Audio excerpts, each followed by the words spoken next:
Greetings, ladies. Welcome to Lady in Waiting. I'm Kathy Washira, and I'm happy to be back to share nuggets of wisdom with you. And today I'm here to answer someone, or there's a question from one of us, or a concern from one of us. She's saying that the person who wants to marry her does not want a wedding. And this is a very complex question because I don't have more details concerning why the person does not want a wedding. But I can just shed some light on what maybe a wedding is, because I understand some people don't want wedding, maybe because of the financial implication of it. Sometimes there are people who are just shy, they don't like where there's so many people, some people, I don't know. But also at the same time, there are people who don't want weddings because there's something that they're hiding. So that's the reason I'm saying this particular person, I don't have more details concerning this. But there's something I'd want to shed light, especially to the lady, to know what a wedding is. Number one, a wedding is it's an open ceremony where two people come together to openly declare their intention, okay? To openly declare the intention of entering into a marriage covenant. It's an open relationship. And what you call a wedding varies from one nation to another, from one country to another, from one person to another.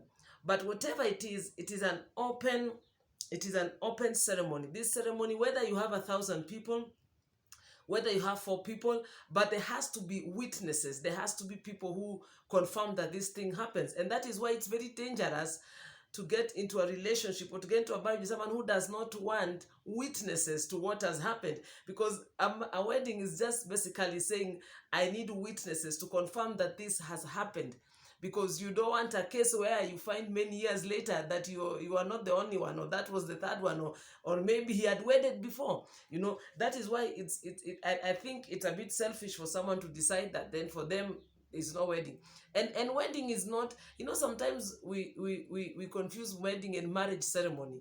Because you cannot say, okay, fine, you might not want a wedding, but you should not have a problem having a marriage ceremony, where the marriage is legalized. If someone is saying that they don't want that, then there's a problem, But if they're saying it's a wedding, the wedding, all these things, celebration and everything, but why, who would not want to celebrate what the good thing that has just happened to them?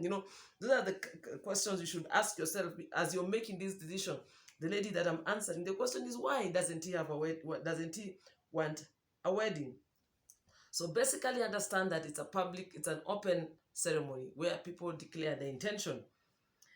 A marriage ceremony, and I'm going to specify a marriage ceremony. I don't want to go to the wedding part of it, because he should not have a problem having a marriage ceremony.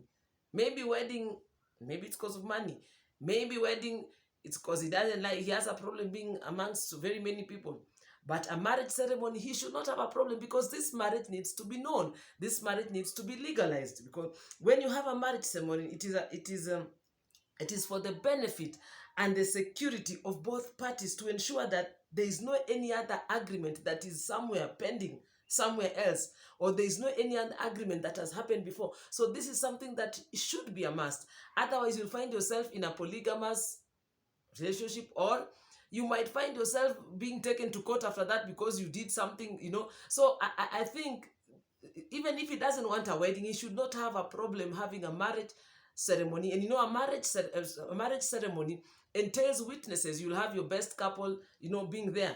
So even if parents and other people are not there, there has to be a witness. Someone must have witnessed. Someone must be there to confirm that this thing actually took place. Otherwise, if you enter into I'll call it marriage, because then it is not a marriage, without any kind of legalization or any kind of ceremony, then that is open. That means anybody can come in. He can even later marry someone else. You can later marry, because there is no witness, there is no confirmation, there is no legalization, And a marriage or a wedding is also to announce that you have openly and publicly forsaken all others and have chosen this one person. So why should someone have a problem of doing that?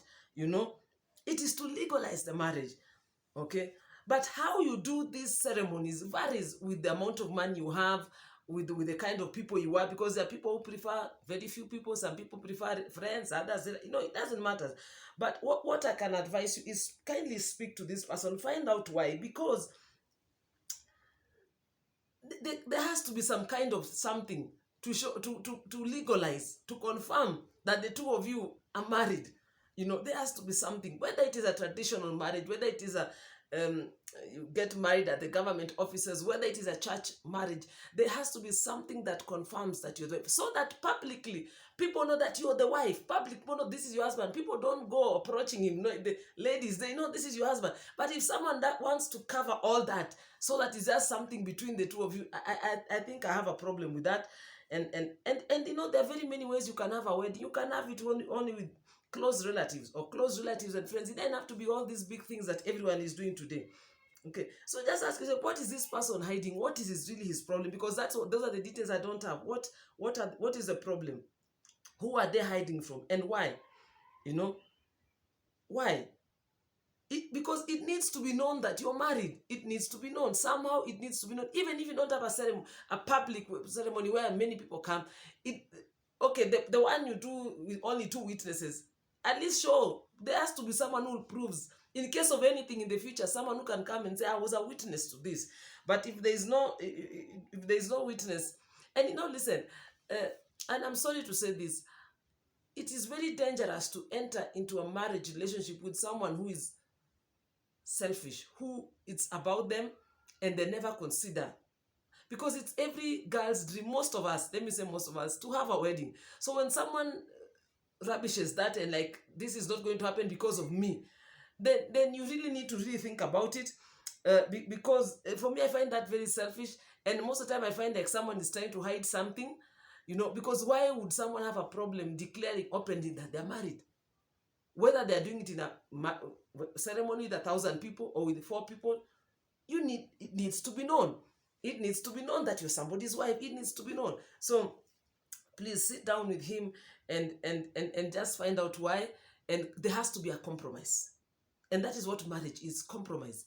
Fine, if you can't do with 1,000 people, let's compromise it. Let our parents be there at least. People need to know that you got married. Or, okay, fine, if maybe parents will be too many, then we have to have something with the best couple, people who are going to be witnesses to this union. Yeah, that's all I can advise you. There has to be a compromise. It can't just be one way, because then the question is why? Is it only one way? Why? I pray that I've been of help to you. May the Lord bless you and help you even as you make this decision and even as you confront that issue. God bless you.